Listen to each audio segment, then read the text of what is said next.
We are in the middle of a massive landmine. You gotta love that, Fernie. You got me. You got me. I'm in the middle of a massive workshop overhaul at the moment because I have too much gold in random buckets. That's a sentence that's probably never been said before. Okay, look.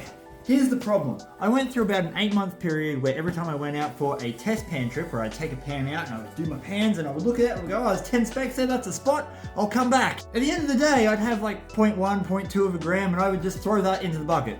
I just throw it into the bucket. I didn't do anything with it, didn't collect it, didn't sort it out. I literally have no idea how much gold was in that bucket. And I'm talking about test pan days like this is me just going out and having a look, right? Like, is there gold in this area? I would get home and I'd be like, oh, yep, there's gold. Get in the bucket. The problem is I've collected dozens of these over the years, all doing the same thing, just collecting them and then leaving in my shed to get in the way. Now that I'm running a pay dirt company, this is just taking up room.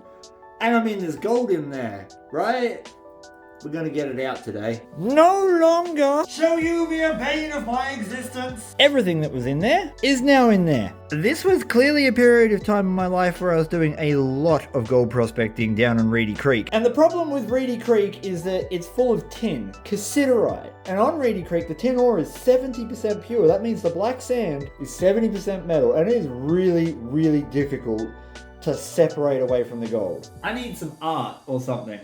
Does anyone have any idea of what could go here? That's where this comes in. This is my pancake pan. The pancake pan, well, was designed for crevicing and whatnot, but I've discovered that using this to do cleanups is really good. And whilst I've done small cleanups from Reedy Creek using these pans, I've never done a cleanup of that magnitude using one of these pans. I'm interested to see how it goes. I don't even know how much gold's in there, so we're gonna find out. Normally I would throw this in there, but there's like this really expensive laser cutter next to it, so I'm just gonna...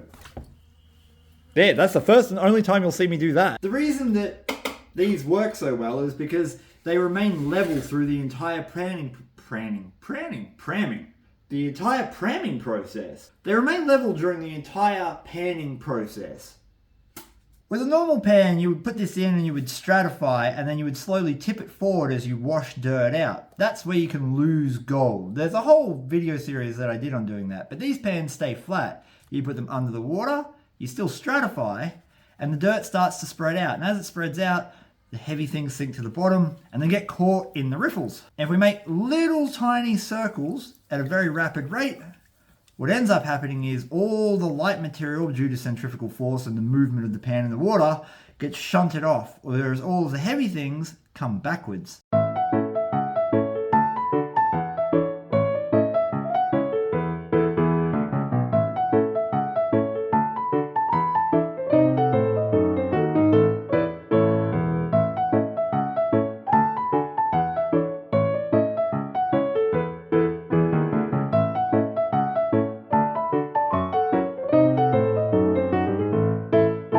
We're about halfway through the cons, and what I wanted to check was whether or not we had any gold migration. We do have a little bit. I was fully expecting it because the Reedy Creek tin is so dense and causes so much friction on the gold that's really flat that it tends to not allow the gold to sink, and it kind of mucks around with it and shunts it into different areas. And that's okay. This is some of the hardest concentrates that you can literally pan in the entire world.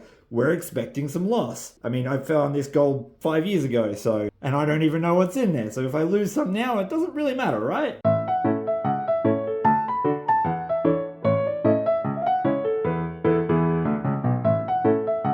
Five minutes in, we've got maybe a third of our concentrates left. And that's what I've managed to reduce the rest of it to. Slightly overload the pan because we can. We're responsible adults here, we can overload it. That's the rest of it on there all at once. I'm going to go kind of slow, little mini jiggles. There we go. It's really fun watching some of the larger pieces of black sand and tin work their way back into the riffles. It's because this riffle has a ramp and then a straight edge. So what happens is as you make a circle, the dirt's also making a circle. Anything heavy falls back into the riffle behind it and it can't come forward. Whereas the lights tend to sit on the surface and keep jiggling. I know it's a product of me test panning. I just literally don't know how many test pans I threw in there, how many days that is. There's some good gold in there. It must have been alright. I'm actually impressed. We don't have much migration at all. Yeah, I thought we were going to have worse migration than that, but considering that most of the gold is right in the middle where it's meant to be and it gets progressively less the further you go out, that is a good day. Bring over our trusty steel pan. This is Daniel. Daniel is going to be responsible for holding all of our cons so we can peel it back and visually show the camera a little easier. And now for the part that we've all been waiting for, including myself for the last 5-ish years. I reckon there'll be gemstones in that if I go, oh, look at the gold! That's a specimen. That's a bloody nice specimen. There's specimens in here. I've had to start panning this down again. We've got specimen gold in there. It's a little specimen on quartz. And there is just fine, fine, fine gold all through it. There's still plenty of gold mixed all through the tin and black sands down the bottom here. But that is the gold that I managed to recover. That is obviously me going out. I know exactly where that's come from too, because there's only a couple places that produce gold like that. But that's just me going out and having a look for a couple of days. So that must be maybe a couple weeks worth of test panning there, just looking for the deposit. And I am not going to argue with that for something that was just sitting in my shed. It was probably worth $10 when I dug it up, and that's why I left it. But today's gold prices, that's probably $30 or $40 worth of gold.